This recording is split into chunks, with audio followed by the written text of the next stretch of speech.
মা বলে খিটখিটে, কিন্তু কেউ বোঝে না সে কতটা কাঁদে।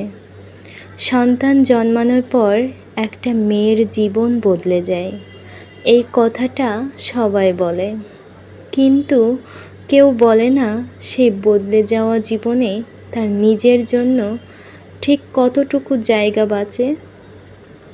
সে কেন খিটখিটে হয়ে গেছে, কেন একটুতেই রেগে যাচ্ছে, কেন আগের মতো হাসছে না, কথা বলছে না। এই প্রশ্নগুলো আমরা করি ঠিকই, কিন্তু কখনো কি প্রশ্ন করি সে কি ভালো আছে? সে যে নতুন মা হয়েছে, তার একটা নতুন পরিচয় তৈরি হয়েছে ঠিকই, কিন্তু সেই নতুন পরিচয়ের পিছনে কতটা ত্যাগ, কতটা কষ্ট, কতটা নিঃস্বতা জমে আছে তা কেউ খুঁজে দেখে না। দিনের পর দিন, বছরের পর বছর সে ঘুমহীন রাত পার করে দেয় শুধু তার সন্তানের এক ফোঁটা হাসির জন্য।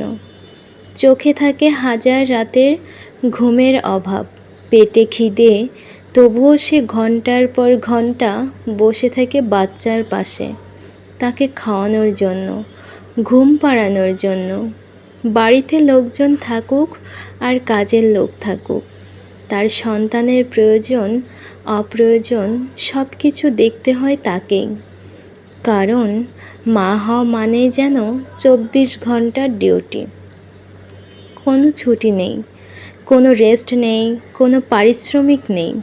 বাচ্চার জন্য আয়া রাখলে, সংসারের কাজে বোয়া রাখলে আমরা সবাই বেতন দিই, কিন্তু একজন মা, একজন ঘরের বউ, তার সব কাজই যেন স্বাভাবিক।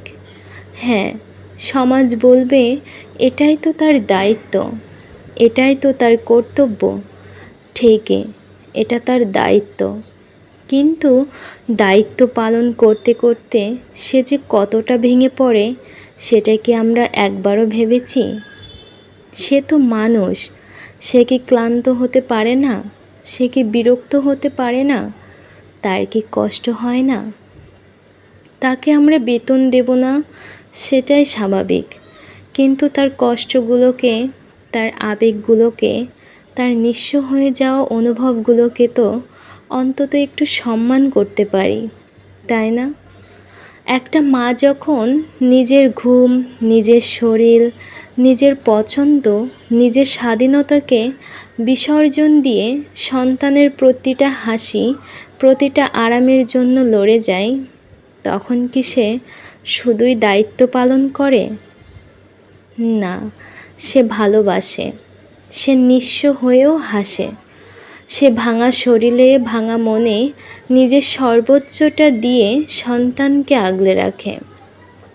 তবুও দিন শেষে সেই মাকে শুনতে হয়, তুমি তো সারাদিন ঘরেই থাকো, তোমার এত ক্লান্তি কিসের? সব কিছু তো ডিজিটাল, কাজের লোক আছে, বাচ্চাকে দেখার লোকও আছে, তোমার এত খিটখিটে মেজাজ কেন? এই কথাগুলো যখন তার কানে আসে তখন সে ভেতরে ভেতরে ভেঙে পড়ে, কারণ কেউ জানে না সে কতটা একা, সে কতটা নিঃস্ব, সে কতটা অবহেলিত। সে নিজের ভালোবাসা দিয়ে একটা জীবন গড়ে তোলে, আর আমরা তার সেই পরিশ্রম, সেই আত্মত্যাগকে কেবল দায়িত্ব বলে পাশ কাটিয়ে যাই। একজন মা যে বেতন চায় না, সে চায় একটু বোঝা, একটু সহানুভূতি, একটু প্রশ্রয়। সে চায় কেউ একজন বলুক, তুমি অনেক কষ্ট করো, আমি বুঝি।